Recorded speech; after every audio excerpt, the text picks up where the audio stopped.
Hello everybody and welcome to One Player Today. Another entry into the BGG Solitaire Print and Play Design Contest.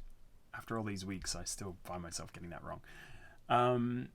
Thank you for tuning in. This is Go Alone. Some fantastic advice in the year of COVID. Don't go anywhere with anyone. Only enter dungeons by yourself, or I guess socially distanced if that's possible.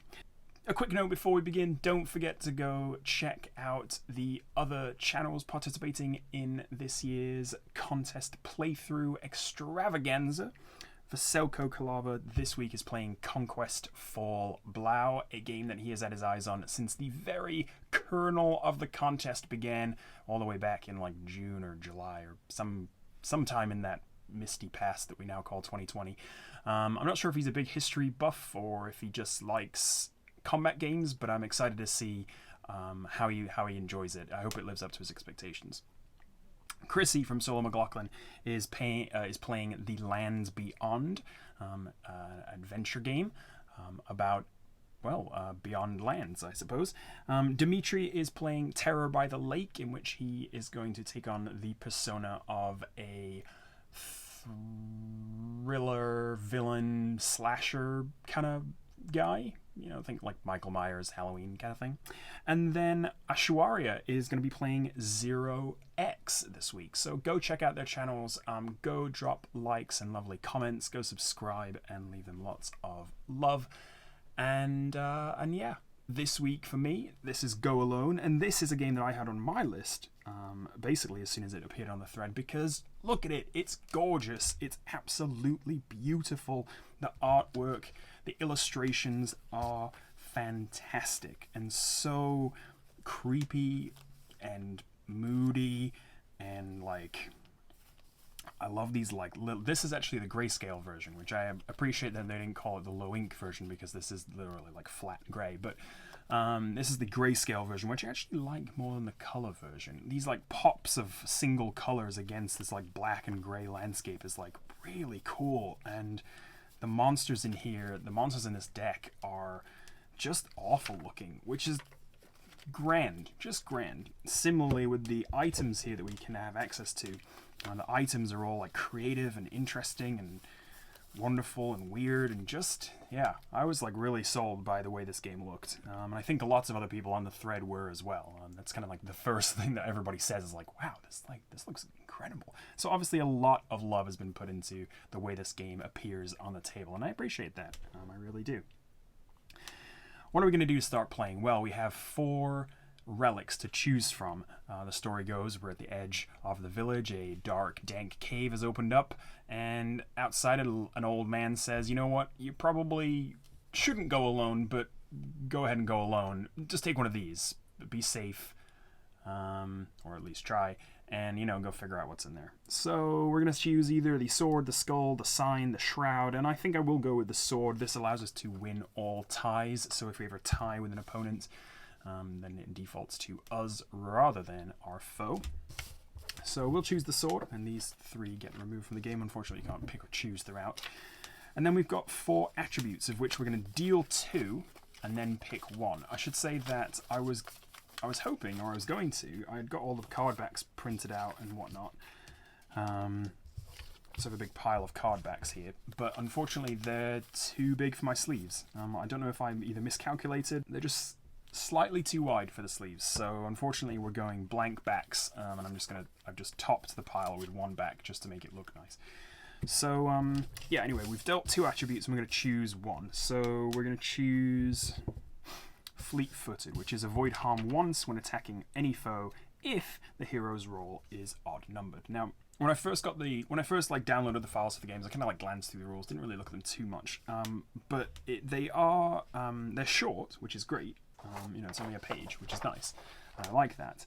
There really isn't a huge amount of guidance in terms of how the turns work, but this is what I've found from other people's feedback and from just kind of playing around with the game myself for a little bit. And it's pretty simple. All we're going to do is we're going to flip over the top card. We've unleashed the Cavern Fly, and And let me tell you, as well as the illustrations being spot on and just gorgeous, the flavor text in this game is absolutely fantastic. I heard its chittering first, a skin-crawling babble, and then it buzzed down, jagged claws searching. Like, yes, I want to be in this world, and I feel like I am. I'm already sucked into the dark, dank cavern of this like horrible cave that we're about to explore. And I love how this game feels and looks. Again, I'm going to keep saying that because it's worthwhile repeating. It's gorgeous, and I like being here. How are we going to decide if we've beaten the cavern fly or not? Well, the Sword of the Chosen gives us 3 points. This is also a way to track our health, so we've got 3 hearts. Down to 2 if we lose 1, down to 1 if we lose another, and then we're dead if we spin it all the way around. So we've got 3 hearts and 3 points. The cavern fly has 1 heart, but also 3 points. So we're both going to be adding 3 to whatever this dice roll is.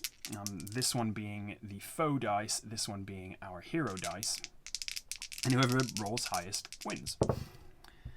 So that is us. We've got a 9 to a 4, and the cavern fly is vanquished. We then get to take the top item card of the item deck. I'll put this back again so it looks a bit nicer. We've been granted, whether this is a good thing or not, a face made of twigs. Bent and twisted, and yet the face was recognizably mine. I lifted it with a shudder. Yes, it's so great. I'm fully sold by the flavor text in this game. Alright, next foe, because we move on. A Shape in the Dark. This one has 2 hearts, adds 1 to his dice roll. I can hear something following me, breathing, and yet my torch can find nothing. Still, I fear it might. We roll again. And we've got a 6 plus 3 is 9, 5 plus 1 is 6, so we remove 1 heart from him. And a 1 plus 3 and a 1 plus 1 is this shape defeated. So another item comes into our possession. Now we can have a total of 2 items in our inventory at any one time. Rings of the Dead. Roll the foe die again if the first roll is high. Discard after injury. So if we get injured, unfortunately we will lop off the finger and don't get to use that anymore. So I suppose I'll just use this the first time, shan't I? What have we got? We've got a Great Vulture. 4, but only 1 health. So manageable if we can roll well the first time. Which we can. That's a 9 versus a 5. So there we go. Nice and easy. Alright, very simple. Like I said, we're going to pull an item card, but then we get to decide if we get to keep it or not. Yes, we will, because this seems much better. So this is a special item card, which allows us to keep it in play. So unlike the other item cards where we have to discard them once we've played them, this allows us to have a constant all attack rolls plus 2. So my blade repaired itself, it flashed and was whole once more, and the fear gnawing at me subsided a little. Yeah, probably, that makes sense. Carrying around this thing I feel like I'd be slightly underprepared for what we've already found. Shuffle in the last 2 foes. That's a trap. So this trap, to avoid springing the trap, the player rolls the hero die. So we're going to roll against this. So we've got 3, or plus 3, plus the die, plus 2. And hopefully we can get more than 3. So obviously that will get us more than 3. Hang on. If we always add 3, why would a trap of 3 would never... I think we found a bug, maybe. Because if we're adding in 3 all the time, every roll, then we're never going to be troubled by a trap of 3. Unless we have to roll for the trap too. No, we don't roll for the trap. Alright, never mind. We're just going to carry on. Blind Hunger. With a cry, it approached, all mouth and teeth and wanting. I tightened my grip to attack. So we're adding 2 to this one. But unfortunately for it, we have rolled much higher. 2 to a 5 to a 2, so that's 4 plus 7 against 5. Yep, we win again. So this game is Foe attack roll -2. Yeah, whatever, just discards that, don't really need it. We can only hold 2 things again, remember. Draw to the next foe or trap. There's some cards in here which don't make sense, because this, I know that the items used to be shuffled into this deck, but now they're no longer, they're split. So this is a card which doesn't make sense. So I want to talk a little bit about the playtesting that needs to happen on this game, because I've had some very different experiences with it so far. On several occasions, I've rolled dice and just lost 3 times in a row on the first card and immediately just died. And on several occasions, I have not lost a single heart and just plowed through the deck until getting to the very end, where the boss is nigh on impossible to actually defeat. So there needs to be a bit of balance to the game, if nothing else. We've got a 6 and a 6, so that's 6 plus 10, or 6 plus 4 is 10 for the Stone Wolf, but we've got 6 plus 3 plus 2, so that's 11 for us. And I think the Blessing of the Fallen is literally the most overpowered card, probably, because it's allowing us just to win everything. Again, a trap of 2 when we're including 3 doesn't make sense. So if we're going to roll, I suppose we could roll to see if we get higher than this and not add this. But again, we've passed it. And so you see again oh, I've got a blank card in there for some reason. So let's see if we can roll higher than a 4. We can't. So I'll lose a heart. I'll add some spice into this. So the Madness Imp. Again, we're gonna struggle. 7 plus, yep, we win again. So like, we're gonna struggle to find a challenge in this deck now that we have this Blessing of the Fallen, because any roll that we do is gonna 6 plus 3 is 9, plus 2 is 11, 3 plus 4 is 7, so Cursed Knight is down by 1 heart. Oh, here we go. 1 plus 3 is 4, plus 2 is 6, 4 plus 3 is 7, so the Cursed Knight would win, but we can avoid harm once when attacking any foe because of our odd-numbered roll.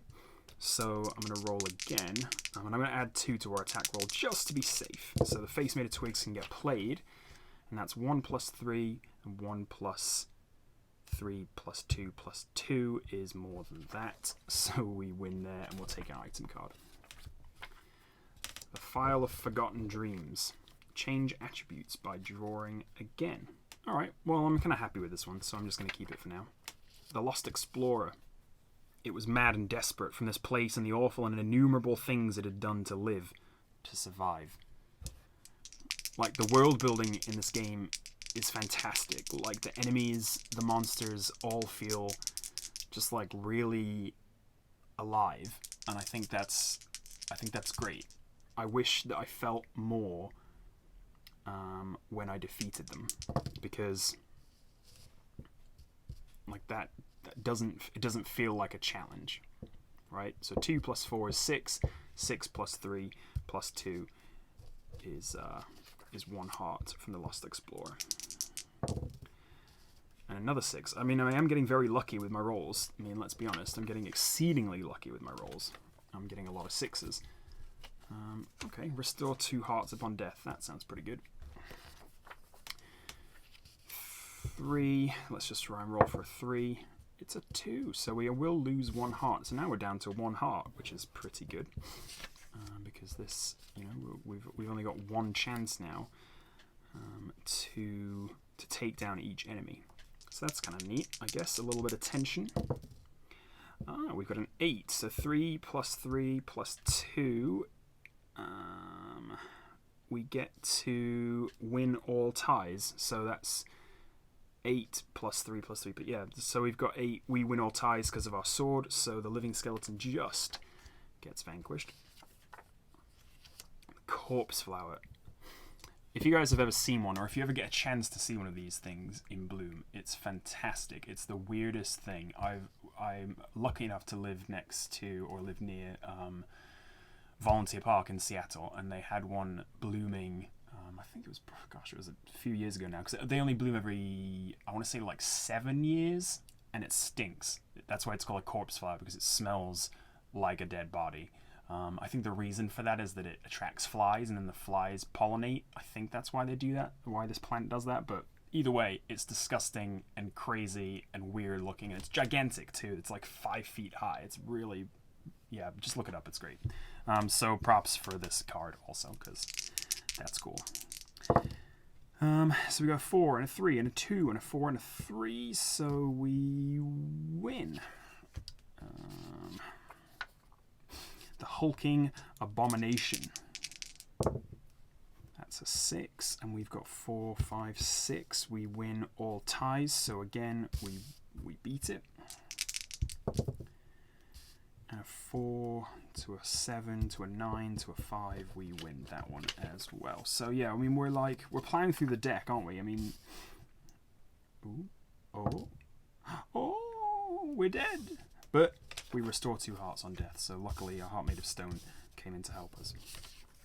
So yeah, we're playing through the deck. I mean, like I said, this didn't happen, or this has happened to me before, where like every roll seems to be quite good, and it's happened to me multiple occasions where every roll seemed to be quite terrible. So the game either, I think, plays like just too straightforward, or too like just bizarrely difficult, or I mean not difficult, just bad luck, right? It's only luck. So I feel like there needs to be. Okay, we're losing on every trap, which is funny. Oh, discard 1 special item. All right. Well, we've got rid of our Blessing of the Fallen, so that's gonna be a shame. Discard 1 common item. Well, I can't do that, and I think if I don't do that, then I lose a heart. So I think I'm dead. Yeah, I'm dead. I'm dead. And so, if everything feels just slightly out of control, I really want to love this game. I want to, I want to keep it. I want to keep it around because it's so pretty and so wonderful to look at. And the monsters and the world have such have such like promise. But the game itself, the mechanisms feel all out of control. Like they feel like I can't do anything to mitigate what happens with the rolls, what cards I draw, what bosses I face, or what enemies I face, I should say. And so like when we get to here, the Rat King, he's plussing 6 to a roll. So if you don't have something good in your item chest at that particular moment, then you're out of luck, right? Like there's no way for you to win. Because you can't on the fly alter things, you can't on the fly change things, you can't change your, you can't add or build to your stats, etc. You're always reliant on the roll of this die and the roll of that die. And so, yeah, I was slightly underwhelmed. I want there to be more play testing done, essentially, and for balance, but also not just balance, because if I rolled 2 3s every turn, that would be balanced, right? That would be a balanced game. But there's no way to, I don't know, there's no way to do anything with it. So yeah, I don't know, mixed thoughts. I love the presentation. Obviously, like I said at the start, there's a lot of love been put into the way this game looks, and I appreciate that, and I think it's worked. It's obviously worth it because this game is fantastic looking. The illustrations and the flavor text and the cards are grand. I think there just needs to be something injected into the mechanisms of the game to give it some reason for me to come back. And we need the rules to have the actual mechanism in it. So we need the rules to have the actual mechanism in there too, where it tells you how you calculate the attack, how you calculate your attack, how you calculate the foe's defense, and that's the game, is to roll the dice. because I didn't know that until I started to try to figure out how to play after reading the rules. Yeah, because that was harder to figure out than I think it should have been. That is going to be it from me. I hope you have all enjoyed. Do remember to go check out the other channels. Leave them lots of love. Go check the entry thread to Go Alone. Go play it if you want to give it a try. And you can leave feedback for the designers. Of course, all of these games that we're covering are works in progress. So until noted otherwise, they are not contest ready. They are all in development, and so there's plenty more that could change before the official contest entry date hits. I think sometime in October. That is it from me. Thank you so much for watching. If you are new, do consider subscribing for more solo board gaming. If you like the video, do consider dropping a like. And until next time, I will see you later.